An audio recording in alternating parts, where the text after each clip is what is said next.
Arga, seorang pria tampan yang menyamar sebagai satpam di sebuah perusahaan ternama, hidup dengan penuh kesederhanaan. Namun penampilannya membuat banyak orang meremehkannya. Setiap hari ia menelan hinaan, bahkan ditertawakan oleh karyawan lain. Yang paling kejam adalah Anita, wanita cantik sekaligus matre yang tanpa ragu mempermalukannya di depan banyak orang. Tak ada seorang pun yang tahu, satpam yang mereka hina itu sebenarnya adalah CEO muda kaya raya, pemilik dari perusahaan megah tempat mereka bekerja. Ketika kebenaran akhirnya terungkap, suasana kantor pun gempar. Semua orang terkejut, sementara Anita hanya bisa menangis penuh penyesalan. Apa yang akan dilakukan Arga? Akankah ia membalas semua hinaan itu? Atau justru memberikan pelajaran dengan cara yang tak terduga? Simak kisah lengkapnya. Jangan lupa subscribe, like, dan tulis di kolom komentar dari mana asal kalian, agar kami semakin semangat membagikan kisah penuh makna ini. Pagi itu, suasana lobi sebuah perusahaan ternama di Jakarta tampak sibuk. Para karyawan dengan pakaian rapi, jas elegan, dan sepatu mengilap berlalu lalang sambil membawa map dan laptop. Di sudut ruangan, seorang pria tinggi berwajah tampan berdiri tegak dengan seragam satpam baru yang masih kaku. Dialah Arga, pria misterius yang menyembunyikan jati dirinya. Bagi orang lain, ia hanya seorang satpam baru. Rambutnya ditata sederhana, wajahnya bersih tanpa hiasan mewah, dan ia mengenakan jam tangan murah yang sengaja dibelinya di pasar. Tak ada yang menyangka, di balik kesederhanaannya, Arga sebenarnya adalah pemilik sah dari perusahaan itu. Ia sengaja menyamar untuk mengetahui sifat asli orang-orang di dalam perusahaannya sendiri. Namun, karyawan lain yang melihatnya justru berbisik-bisik. Satpam baru ya? Ganteng sih, tapi kasihan, cuma satpam. Hahaha, iya, percuma ganteng kalau gajinya kecil. Bisikan itu terdengar jelas di telinga Arga, namun ia tetap tersenyum tipis. Dalam hatinya, ia sudah siap menghadapi berbagai hinaan dan meremehan. Siang itu, seorang karyawan wanita sempat menjatuhkan map berisi dokumen. Arga dengan sigap menunduk, mengambilkan, dan mengembalikannya dengan sopan. Bukannya berterima kasih, wanita itu malah menatapnya sinis. Jaga pintu aja yang benar, nggak usah ikut campur urusan karyawan. Katanya dingin, lalu pergi begitu saja. Arga hanya menarik napas panjang. Ia tahu, penyamarannya akan membawanya pada kenyataan pahit tentang sifat asli orang-orang di sekitarnya. Tapi itulah tujuan utamanya. Melihat siapa yang benar-benar tulus, dan siapa yang hanya memandang dari penampilan. Hari pertama Arga sebagai satpam baru pun dimulai dengan tatapan merendahkan dari kiri dan kanan. Ia berdiri tegak, menatap lobi megah dengan kaca tinggi yang memantulkan bayangan dirinya. Di balik seragam sederhana itu, ada hati besar yang siap diuji, dan rahasia besar yang suatu saat akan mengguncang seluruh kantor. Hari kedua Arga bertugas sebagai satpam terasa lebih sibuk dari biasanya. Suasana lobi dipenuhi suara sepatu hak tinggi yang mengetuk lantai marmer, dering telepon dari resepsionis, dan hiruk-pikuk karyawan yang terburu-buru masuk kantor. Di antara keramaian itu, seorang wanita cantik berjas hitam elegan muncul dari pintu utama. Wajahnya anggun, rambut hitam panjang terurai rapi, dan aroma parfum mahal langsung menyebar di udara. Dialah Anita, salah satu staf keuangan yang terkenal dengan penampilan glamor dan gaya hidup mewah. Semua mata seolah menoleh ke arahnya, namun Anita hanya berjalan dengan dagu terangkat tinggi. Ia terbiasa menjadi pusat perhatian, dan merasa lebih berkelas dibanding karyawan lain. Saat hendak masuk, Anita sedikit terburu-buru. Tas mewahnya hampir jatuh karena tersangkut di pintu kaca. Refleks, Arga yang berdiri di dekat sana menahan pintu dan membantunya. "Maaf, Bu, hati-hati," ujar Arga sopan. Namun Anita menoleh dengan tatapan tajam. Alih-alih berterima kasih, ia malah mengernyit. "Kamu satpam baru ya? Jangan sok akrab. Tugas kamu cuma jaga pintu, bukan ngajarin saya," katanya dengan nada ketus. Beberapa karyawan yang mendengar langsung tertawa kecil, menutup mulutnya sambil saling melirik. Arga hanya terdiam, menundukkan kepala, walau hatinya sedikit tersayat. Tak berhenti di situ, Anita melanjutkan kalimatnya dengan suara yang cukup keras hingga terdengar oleh orang-orang di sekitar. "Percuma ganteng kalau cuma jadi satpam. Kalau nggak punya uang, sama aja nol." Kata-kata itu membuat suasana seketika hening. Semua menunggu reaksi Arga. Namun pria itu hanya tersenyum tipis, menahan diri agar tidak terbawa emosi. Dalam hatinya, Arga berbisik, "Kamu akan tahu siapa aku sebenarnya, tapi bukan sekarang." Pertemuan pertama mereka menjadi awal dari rentetan penghinaan yang lebih menyakitkan. Anita, yang matanya hanya tertuju pada harta dan status, tidak tahu bahwa satpam sederhana di depannya adalah pemilik perusahaan tempat ia bekerja. Dan sejak hari itu, benih konflik mulai tumbuh di antara keduanya. Hari itu, suasana lobi perusahaan sangat ramai. Beberapa klien penting sedang berkunjung, membuat semua karyawan berlalu lalang dengan pakaian terbaik mereka. Resepsionis sibuk menyambut tamu, sementara satpam lain sibuk mengatur parkiran. Arga berdiri tegak di dekat pintu utama, seperti biasanya. Pandangannya tenang, penuh kewaspadaan. Tapi di balik wajah dinginnya, ia tengah memperhatikan tingkah laku para karyawan, terutama Anita. Anita hari itu tampil lebih mencolok dari biasanya. Jas hitamnya dipadukan dengan rok ketat dan tas branded yang mencolok. Ia sengaja berlenggak-lenggok melewati lobi, memastikan semua mata tertuju padanya. Saat ia hampir sampai di meja resepsionis, tanpa sengaja tumit sepatunya tersangkut karpet, membuat tas mewahnya terjatuh dan isinya berhamburan ke lantai marmer. Beberapa karyawan yang lewat segera menahan tawa, sementara Arga dengan sigap berjongkok membantu mengumpulkan barang-barang yang terjatuh. "Ini, Bu, dompetnya," ucap Arga sopan, menyerahkan tas kecil berwarna emas. Namun bukannya berterima kasih, Anita malah membentak. Jangan sentuh barang saya sembarangan," teriaknya dengan suara keras. Seluruh ruangan sontak terdiam. Beberapa karyawan menoleh, pura-pura sibuk tapi sebenarnya memperhatikan. Arga masih tetap tenang, mencoba menjelaskan. "Saya hanya ingin membantu, Bu. Takut ada yang hilang." Belum selesai ia bicara, Anita memotong dengan nada sinis. "Bantu?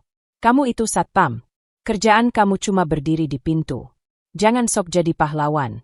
Kalau ada barang saya yang hilang, kamu sanggup ganti? Gaji kamu bahkan gak cukup buat beli tali tas saya ini." Kata-kata itu menusuk seperti pisau. Karyawan lain mulai tertawa kecil, beberapa bahkan berbisik. Kasihannya, dihina habis-habisan. Tapi benar juga sih, satpam mana bisa ganti tas mahal begitu. Arga menunduk, menyembunyikan rasa sakit di wajahnya. Ia tahu, kalau ia membuka jati dirinya sekarang, semua orang akan terkejut. Tapi belum saatnya. Ia memilih menahan diri, membiarkan Anita mempermalukannya di depan banyak orang. Dengan suara yang masih lantang, Anita menambahkan kalimat terakhir yang membuat hati Arga benar-benar tercabik. "Dengar ya, jangan pernah coba-coba mendekati saya. Saya nggak ada waktu untuk orang miskin kayak kamu." Setelah itu, Anita berbalik angkuh, meninggalkan Arga yang masih berjongkok di lantai dengan barang-barang yang ia kumpulkan. Karyawan lain menatapnya dengan tatapan merendahkan. Namun di balik itu semua, Arga justru tersenyum tipis. Dalam hatinya ia berkata, "Kamu akan tahu siapa aku sebenarnya. Dan saat hari itu tiba, kamu sendiri yang akan menundukkan kepala." Beberapa hari setelah kejadian memalukan di lobi, suasana kantor kembali normal. Namun, gosip tentang Anita yang menghina satpam baru masih jadi bahan bisikan. Banyak karyawan diam-diam merasa kasihan pada Arga, tapi tak ada satu pun yang berani membelanya. Arga tetap menjalankan tugasnya dengan tenang, seolah tak pernah terjadi apa-apa. Senyum ramahnya tetap tersungging setiap kali menyapa karyawan yang masuk, meski sering dibalas dengan tatapan sinis atau pura-pura tidak mendengar. Suatu siang, hujan deras mengguyur kota. Beberapa karyawan berlarian menuju lobi, takut bajunya basah. Anita pun tampak panik. Ia baru saja pulang dari meeting di luar kantor, membawa banyak berkas penting yang harus segera dilaporkan.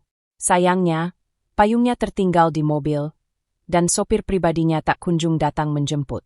"Ya ampun, gimana ini? Nanti dokumen basah semua," keluhnya dengan wajah cemas. Melihat itu, Arga tanpa ragu melepas jas hujan yang ia pakai dan segera berlari menghampiri Anita. Dengan sigap, ia menutupi tubuh Anita dan berkas-berkasnya agar tidak basah terkena hujan. Tangannya bahkan ikut basah kuyup, tapi ia tetap menunduk, memastikan dokumen-dokumen itu aman. Silakan, Bu, cepat masuk. Jangan sampai berkasnya rusak, ucap Arga dengan nada tulus. Namun bukannya berterima kasih, Anita justru menatapnya dengan wajah sebal. Kenapa sih kamu selalu ikut campur urusan saya? Lagakmu itu sok jadi pahlawan banget. Arga sedikit terdiam. Pakaian satpamnya sudah basah kuyup, sementara Anita berdiri kering di bawah lindungannya. Meski begitu, ia tetap tersenyum dan berkata pelan. Saya hanya menjalankan tugas saya, Bu. Tugas saya bukan cuma jaga pintu, tapi juga melindungi semua orang di sini. Anita mendengus kesal, lalu meraih dokumennya dan berjalan pergi tanpa mengucapkan terima kasih sedikit pun. Karyawan lain yang melihat kejadian itu hanya menggeleng pelan. Ada yang berbisik, kasihan banget si satpam. Udah nolong, malah dimarahin. Iya, tapi sabar banget ya dia. Kalau orang lain pasti udah marah. Arga hanya tersenyum tipis, meski hatinya terasa pedih. Ia sadar, kebaikan seringkali tak dianggap jika datang dari orang yang dianggap rendah. Tapi ia tidak menyesal. Karena dalam hatinya, ia tahu, hari pembalasan akan datang. Dan ketika saat itu tiba, semua akan melihat siapa Arga sebenarnya. Hari-hari berlalu, dan Arga tetap menjalankan tugasnya sebagai satpam dengan tenang. Meski sering dihina, terutama oleh Anita, ia tidak pernah menunjukkan kemarahan sedikit pun. Justru sikapnya yang selalu tenang mulai membuat beberapa orang curiga. Salah satunya adalah Pak Dimas, manajer senior di perusahaan itu. Suatu siang, ia memperhatikan Arga yang sedang berbicara dengan seorang klien asing di lobi. Klien itu sempat kebingungan mencari ruang meeting, dan Arga dengan lancar berbahasa Inggris menjelaskan arah yang benar. Bahkan, ia juga membantu menjelaskan prosedur yang seharusnya dilakukan dengan sangat detail. Pak Dimas melongo. Satpam kok bisa bahasa Inggris selancar itu? Batinnya. Bukan hanya itu, Arga juga terlihat paham betul tentang sistem keamanan kantor. Saat ada masalah teknis dengan alat fingerprint, Arga bisa memperbaikinya dengan cepat, bahkan lebih cepat dari teknisi IT. Semua yang melihat jadi heran, tapi Arga hanya merendah. Kebetulan pernah belajar sedikit, Pak, katanya singkat. Sementara itu, Anita tetap tak peduli. Baginya, Arga tetaplah hanya satpam miskin yang tak layak diperhitungkan. Ia bahkan sering menceritakan hinaannya kepada teman-temannya di pantry. Bayangin, satpam aja sok-sokan bisa bahasa Inggris. Padahal paling belajar dari YouTube, kata Anita sambil tertawa. Namun tanpa mereka sadari, Arga sering dipanggil ke ruang manajer untuk dimintai pendapat tentang masalah keamanan perusahaan. Dan yang lebih mengejutkan, beberapa keputusan penting yang diambil manajemen ternyata sama persis dengan saran Arga. Pak Dimas mulai merasa ada yang janggal. Ia mencoba menyelidiki latar belakang Arga, tapi tidak menemukan data jelas tentang riwayat pekerjaannya sebelumnya. Semua tampak bersih, seolah sengaja ditutupi. Orang ini bukan sembarangan, gumam Pak Dimas dalam hati. Di balik seragam satpamnya, Arga menyimpan rahasia besar. Dialah pewaris sekaligus pemilik sah perusahaan tersebut. Ia turun langsung ke bawah, menyamar, untuk melihat siapa saja karyawan yang benar-benar tulus bekerja, dan siapa yang hanya pandai menjilat demi uang. Arga tahu, waktunya belum tiba untuk membuka jati dirinya. Tapi semakin hari, semakin banyak tanda yang menunjukkan bahwa ia bukanlah satpam biasa. Suatu pagi, suasana kantor yang biasanya sibuk mendadak berubah mencekam. Para karyawan berlarian, telepon di meja resepsionis berdering tanpa henti, dan suara-suara panik terdengar di setiap sudut ruangan. Kabar buruk baru saja datang. Perusahaan kehilangan kontrak besar dengan salah satu klien internasional. Nilainya mencapai miliaran rupiah. Bagi sebagian perusahaan, mungkin masih bisa ditutupi. Namun, bagi perusahaan ini, kontrak tersebut adalah penopang utama keuangan. Tanpa itu, operasional bisa terguncang. Anita yang biasanya tampil anggun kini ikut panik. Ia baru saja dimarahi atasannya karena laporan keuangan yang ia tangani berantakan, membuat situasi semakin runyam. Aduh, kalau perusahaan bangkrut, gimana nasibku? Gimana aku bisa hidup mewah lagi? Keluhnya dalam hati. Lebih memikirkan diri sendiri daripada nasib perusahaan. Di tengah kekacauan itu, Arga berdiri tenang di dekat pintu lobi. Ia memperhatikan satu persatu orang yang panik, dari resepsionis yang menangis hingga staf marketing yang berlarian mencari solusi. Pak Dimas berusaha menenangkan keadaan. Namun ia sadar, semua orang bingung harus berbuat apa. Tiba-tiba, ia melihat Arga melangkah mendekat dengan tatapan yakin. "Pak, boleh saya bicara sebentar?" kata Arga pelan. Awalnya Pak Dimas ragu. Bagaimana mungkin seorang satpam bisa memberi solusi untuk masalah sebesar ini? Namun, mengingat betapa pintarnya Arga selama ini, ia akhirnya mengangguk. Di ruang rapat darurat, Arga mulai menjelaskan. Ia menyusun strategi penyelamatan keuangan dengan tenang, seolah sudah terbiasa menghadapi masalah besar. Ia bahkan tahu data detail tentang arus kas perusahaan, sesuatu yang seharusnya hanya diketahui oleh manajemen puncak. Pak Dimas terperangah. "Kamu, dari mana tahu semua ini?" tanyanya dengan nada heran. Arga hanya tersenyum samar. "Percayalah, Pak. Jalankan saja saran saya. Ini satu-satunya cara menyelamatkan perusahaan." Setelah diskusi singkat, saran Arga dijalankan. Benar saja, dalam waktu singkat keadaan mulai membaik. Investor yang tadinya hampir menarik dana kembali percaya, dan beberapa klien baru mulai berdatangan. Namun keberhasilan itu justru membuat Anita semakin kesal. Ia tidak suka melihat seorang satpam yang selalu dipuji manajer. Di depan teman-temannya, ia mencibir. "Halah, paling cuma hoki aja. Nggak mungkin satpam ngerti bisnis sebesar ini." Arga hanya diam, menatap Anita dengan senyum penuh arti. Ia tahu, hari kebenaran semakin dekat. Dan saat waktunya tiba, orang seperti Anita akan menelan malu di hadapan semua orang. Hari itu, suasana kantor dipenuhi ketegangan. Semua karyawan dikumpulkan di aula besar perusahaan. Isu tentang krisis keuangan yang hampir menjerat perusahaan membuat suasana semakin mencekam. Banyak yang berbisik-bisik, khawatir mereka akan segera kehilangan pekerjaan. Di atas panggung, Pak Dimas berdiri bersama jajaran manajemen. Ia hendak memperkenalkan seseorang yang, menurutnya, telah menyelamatkan perusahaan dari kehancuran. "Bapak, Ibu, dan semua karyawan yang saya hormati, ada seseorang yang telah membantu kita melewati masa tersulit ini. Tanpa dia, mungkin kita sudah jatuh. Hari ini, saya ingin memperkenalkan sosok itu." Lampu sorot aula perlahan mengarah ke pintu belakang. Semua orang menoleh.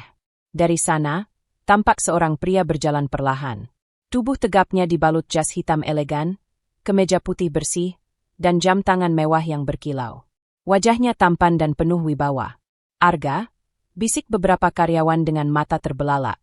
Ya, pria yang mereka kenal selama ini sebagai satpam sederhana kini tampil gagah sebagai seorang eksekutif. Semua terdiam, bahkan suara bisikan pun menghilang. Arga melangkah ke atas panggung, berdiri tegak dengan tatapan tajam namun tenang. Ia mengambil mikrofon, lalu berkata dengan suara berat yang menggema di seluruh aula. "Selama beberapa minggu ini, saya bersama kalian, berdiri di depan pintu, menjaga keamanan, mengamati kalian. Banyak yang memandang rendah, banyak yang menghina. Tapi itu tidak masalah, karena tujuan saya sederhana. Saya ingin tahu siapa yang benar-benar tulus bekerja di sini, dan siapa yang hanya menilai orang dari penampilan." Suasana aula hening. Semua karyawan menunduk, tak berani menatapnya. Arga melanjutkan, "Nama saya Arga Pratama, pemilik sekaligus CEO perusahaan ini." Seketika aula bergemuruh. Beberapa karyawan langsung menutup mulutnya, tak percaya dengan apa yang mereka dengar. Ada yang menatap Arga dengan kagum, ada pula yang menunduk penuh penyesalan. Di antara kerumunan, Anita tampak pucat pasi. Wajah angkuhnya hilang, berganti dengan ekspresi panik dan ketakutan. Ia teringat semua kata-kata kasarnya, semua hinaannya yang ia lontarkan kepada pria yang ternyata adalah bos besar perusahaan. Arga menatap Anita sekilas. Tatapannya dalam, membuat jantung Anita berdegup kencang. Ia ingin menghilang dari tempat itu, tapi kakinya seolah terpaku ke lantai. Hari itu, topeng penyamaran Arga resmi dibuka. Dan kebenaran yang terungkap membuat seluruh kantor terguncang. Seusai pengumuman mengejutkan itu, suasana aula berubah hening mencekam. Semua karyawan masih sulit mempercayai kenyataan bahwa pria yang selama ini mereka remehkan hanyalah sedang menyamar. Di sudut ruangan, Anita berdiri terpaku. Wajah cantiknya yang biasanya penuh percaya diri kini pucat pasi. Ia teringat jelas setiap hinaan yang ia lontarkan pada Arga. Percuma ganteng kalau cuma satpam. Orang miskin kayak kamu jangan coba-coba dekati aku. Setiap kata itu kini kembali terpantul di kepalanya, menusuk jiwanya sendiri. Air matanya menetes tanpa ia sadari. Tangannya bergetar saat melangkah maju, mencoba mendekati Arga yang masih berdiri di panggung. Semua orang memperhatikannya, menunggu apa yang akan terjadi. Arga, aku minta maaf, ucap Anita dengan suara bergetar.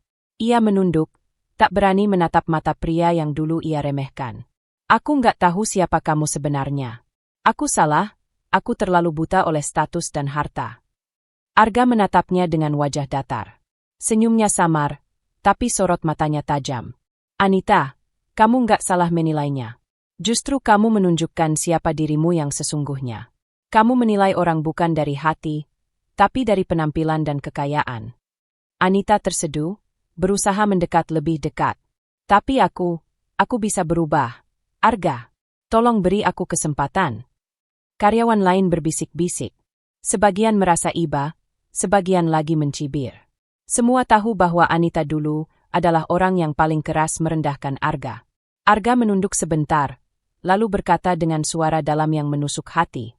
Kesempatan itu dulu ada, saat aku berdiri di depanmu dengan seragam satpamku. Tapi kamu memilih untuk menghina, bukan menghargai. Kata-kata itu membuat Anita terisak hebat. Ia menutup wajahnya dengan kedua tangan, menahan malu yang teramat sangat. Hari itu, Anita bukan hanya kehilangan harga dirinya, tapi juga kesempatan besar untuk dekat dengan seorang pria berhati tulus yang ternyata memiliki segalanya. Setelah Anita menangis di hadapan semua orang, suasana aula menjadi semakin tegang. Semua karyawan menahan napas, menunggu bagaimana Arga akan merespons. Sebagian menduga ia akan marah besar, atau bahkan langsung memecat Anita di depan umum. Namun Arga hanya berdiri tenang. Tatapannya lembut, tidak menunjukkan amarah sama sekali. Ia mengambil mikrofon kembali, lalu berkata dengan suara mantap. Saya tidak pernah menaruh dendam kepada siapapun. Karena orang yang menghina saya saat saya menyamar, sesungguhnya sedang memperlihatkan siapa dirinya yang sebenarnya. Semua mata tertuju padanya. Karyawan yang sebelumnya sering menertawakan Arga kini menunduk malu. Arga melanjutkan, saya ingin kalian semua belajar satu hal. Jangan pernah menilai orang dari seragamnya, dari gajinya, atau dari apa yang terlihat di luar. Karena kita tidak pernah tahu siapa sebenarnya orang yang kita remehkan. Suasana hening, hanya terdengar isak tangis kecil dari Anita yang masih menunduk di barisan depan. Arga menoleh padanya sejenak. Dengan nada yang tenang namun tegas, ia berkata, Anita, kamu tidak perlu meminta maaf padaku. Yang perlu kamu lakukan adalah belajar menghargai orang lain. Mulai hari ini, aku tidak akan membalas perlakuanmu dengan kebencian. Tapi ingat, kesempatan kedua tidak selalu datang. Kata-kata itu membuat seluruh ruangan merinding. Banyak karyawan yang menitikkan air mata, tersentuh oleh kebesaran hati Arga. Alih-alih menggunakan kekuasaannya untuk menghukum, Arga memilih jalan yang elegan. Memberi pelajaran berharga tanpa harus menjatuhkan siapapun. Hari itu, semua orang di perusahaan sadar bahwa mereka baru saja mendapat pelajaran hidup yang tak ternilai. Beberapa minggu berlalu sejak hari besar ketika identitas Arga terbongkar. Suasana perusahaan berubah total. Tidak ada lagi karyawan yang berani meremehkan satpam, office boy, atau pekerja lain yang dianggap rendah. Semua saling menghargai, karena mereka sudah melihat sendiri bagaimana penampilan tidak selalu mencerminkan siapa seseorang sebenarnya. Arga kini kembali menjalankan perannya sebagai CEO. Ia tampil gagah dengan jas resmi, duduk di ruang kerja megahnya di lantai atas. Namun meski sudah kembali pada posisinya yang sebenarnya, ia tidak pernah melupakan masa ketika ia menyamar.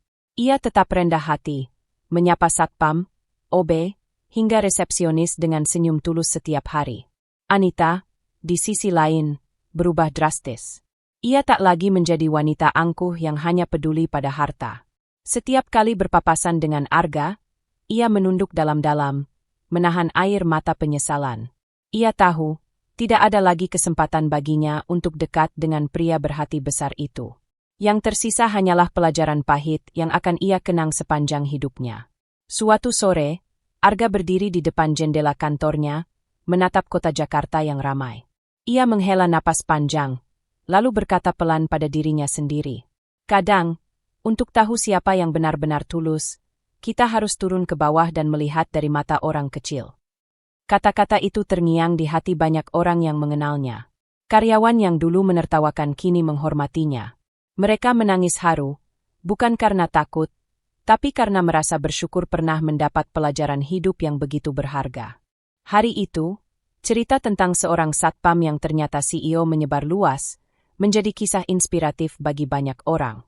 Sebuah pengingat bahwa manusia tidak boleh sombong, dan bahwa kebaikan sejati selalu akan menang, meski sering diremehkan di awal.